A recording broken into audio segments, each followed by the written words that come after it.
الحمد للہ رب العالمین۔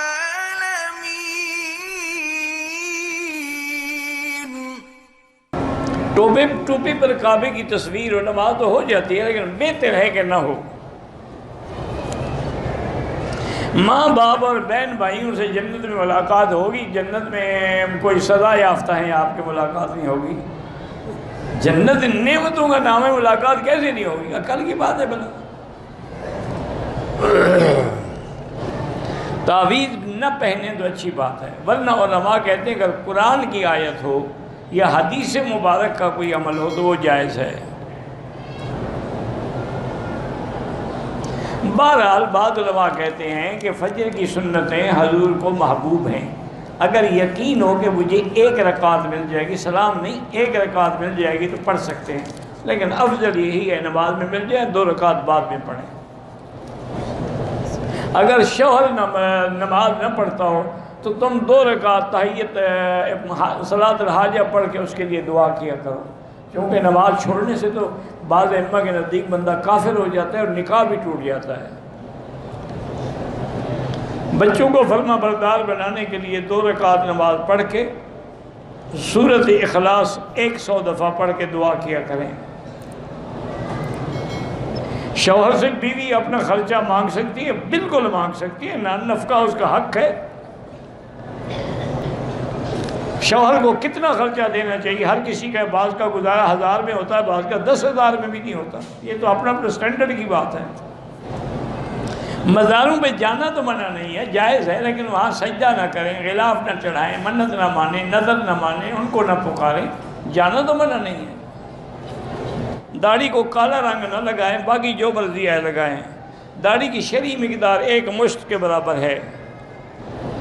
کچا پیاز کھانے سے وضو تو نہیں ٹوٹتا، لیکن منہ میں بدبو ہو تو حضور نے منع کیا مسجد میں آنے سے۔ میاں بیوی کے والدین آپس میں نکاح کر سکتے، وہ کیوں نہیں کر سکتے؟ تمہیں کیا تکلیف ہے؟ کوئی عورت ڈیلیوری کے لیے ایسے ہسپتال میں جا سکتی ہے جہاں مرد ڈاکٹر ہوں، اگر لیڈی ڈاکٹر نہ ملے مجبوری ہو تو جا سکتی ہے۔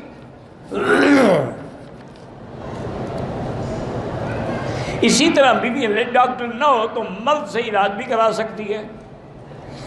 یا علی مدد کہنا جو ہے شرک ہے۔ اچھا، ایک ہے نفاس کہ بچہ جب پیدا ہو، اس کی مدت کے بارے میں لوگوں کو ایک بڑا دھوکہ لگا ہوا ہے کہ جی 40 دن کے بعد عورت پاک ہوتی ہے، یہ غلط بات ہے، یہ جہالت کی بات ہے۔ اگر ولادت کے 2 دن کے بعد بھی خون بند ہو جائے تو عورت پاک ہو گئی، وہ نماز بھی پڑھے گی، روزہ بھی رکھے گی، سب کچھ کرے گی۔ 40 دن کا معنی یہ ہے کہ اگر خون آ رہا ہے تو ہم 40 دن تک دیکھیں گے۔ 40 دن کے بعد بھی آ رہا ہے تو اب استحاضہ ہے، اب نفاس نہیں، اب وہ پاک ہو گئی۔ میں 2 مہینے سے بیماری روکنے کے لیے، حیض کو روکنے کے لیے دوائی کھا رہی ہوں، اگر اس دوران میں کوئی براؤن داغ ظاہر بہرحال وہ حیض نہیں ہوگا انشاءاللہ، لیکن میرا ایک مشورہ مانے میری بیٹی، یہ دوائیں نہ کھایا کرے، ان دواؤں سے نقصان ہوتا، فائدہ نہیں ہوتا۔ آدمی خوش ہوتا ہے کہ وقتی طور پہ میرے پیریڈ رک گئے اور میں عمرہ پورا کر لوں گی، میرا حج پورا ہو جائے، لیکن بعد میں ایسی مصیبت بنتی ہے جس کا کوئی علاج ہی نہیں ہوتا۔ جو اللہ نے لکھا ہے ٹھیک ہے۔ بلکہ کل ہی یا پرسوں میرے خیال میں میرے ایک دوست ہیں، وہ ماشاءاللہ پاکستان کے بہت بڑے PSO، آپ کی جو کمپنی ہے نا آئل کی، پاکستان اسٹیٹ آئل، اس کے چیئرمین ہیں، وہ مجھے بتا رہے تھے کہ ہم مرغیوں کو جو خوراک دی جاتی ہے نا، وہ خوراک ہم بناتے ہیں اور ہم بیچتے ہیں۔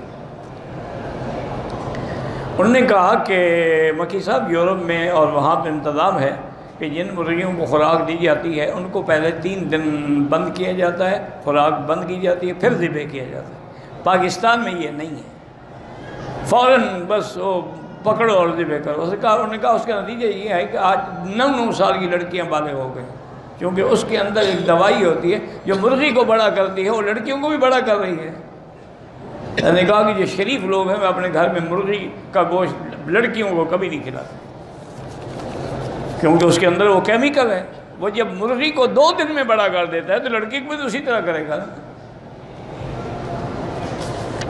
میرے گھر میں سب افراد بیمار ہیں، 5 بیٹے، 7 بیٹیاں، 4 بیٹیاں شادی شدہ ہیں، بیمار ہیں. ان سب کا علاج ایک ہے کہ اپنے گھروں میں بیٹھ کے سارے مل کے، بڑے چھوٹے، عورتیں مرد، سورۃ البقرہ کی تلاوت کرو اور ایک بڑے پانی کے ڈول پہ دم کرتے جاؤ، قدم کرتے جاؤ. وہی پانی سب پئیں، انشاءاللہ جو اثرات بد ہیں وہ دور ہو جائیں گے.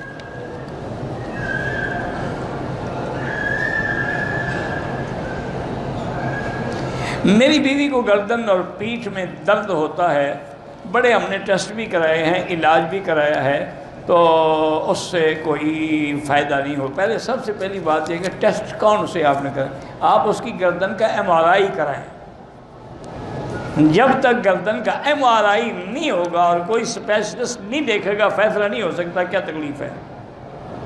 اور درد کے لیے سب سے بہتر علاج ہے کہ تھوڑا سا دار چینی کا پاؤڈر اور شہد میں ملا کے صبح و شام 1 چمچ لے لیا کریں. خود دار چینی کو پیس لیں، بس کوئی ایسی سخت چیز تو ہوتی نہیں، گرینڈر میں ڈال کے اس کو حل کر لیں. ایک بچہ ہے 3 سال کا، ایک 10 سال کا، ایک 4 سال کا، وہ کھاتے پیتے نہیں ہیں. ان کو ہر نماز کے بعد 7 دفعہ سورۃ فاتحہ پڑھ کے پانی پہ دم کر کے پلایا کریں، کیونکہ سورۃ فاتحہ جو ہے نا یہ شافی، ہر بیماری کی شفا ہے. کہتے جی کہ پاکستان میں ایک جماعت ہے اشاعت التوحید و سنہ کے نام سے، وہ اپنے علاوہ سب کو مشرک کہتے ہیں. اللہ ہدایت دے. بہرحال ان میں اچھے بھی ہیں، ایسے لوگ بھی ہیں جو متشدد ہیں، لیکن اللہ ان سب کو ہدایت دے. میں نے موبائل فون پر اپنی بیوی کو بدھ کے دن 1 طلاق دی، دوسرے بدھ کو دوسری طلاق دی، تیسرے بدھ کو تیسری طلاق دی. تو کام پکا ہو گیا، جان چھوٹی. اب تو کسی کے نزدیک بھی گنجائش نہیں ہے نا. یعنی جو علماء اہل حدیث کہتے ہیں کہ 3 ایک ہوتی ہیں، وہ بھی کہتے ہیں کہ اگر 3 ایک دفعہ میں دے.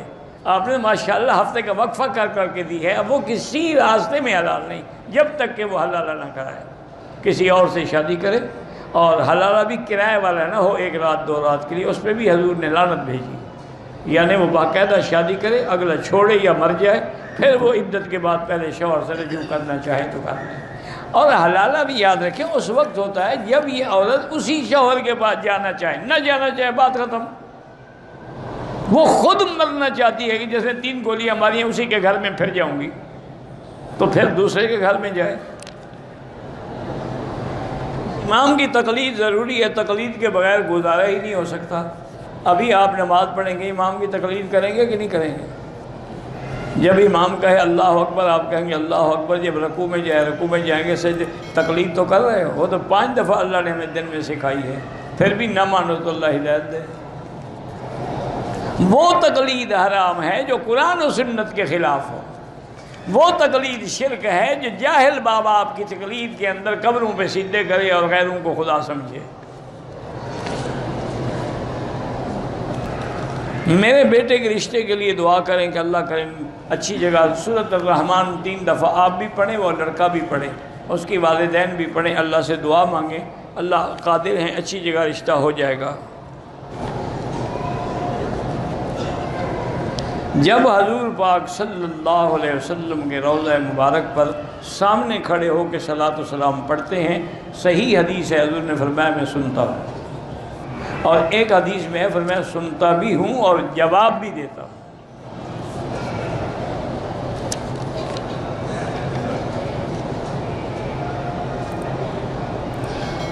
ہم نے پتہ نہیں کیا حرم سے لی واکر، اب ہم پاکستان لے کر جانا چاہتے ہیں ہدیہ کر. کیوں ہدیہ کر؟ لوگ حرم میں رکھتے ہیں، تم حرم سے چوری کر کے گھر لے جاؤ گے.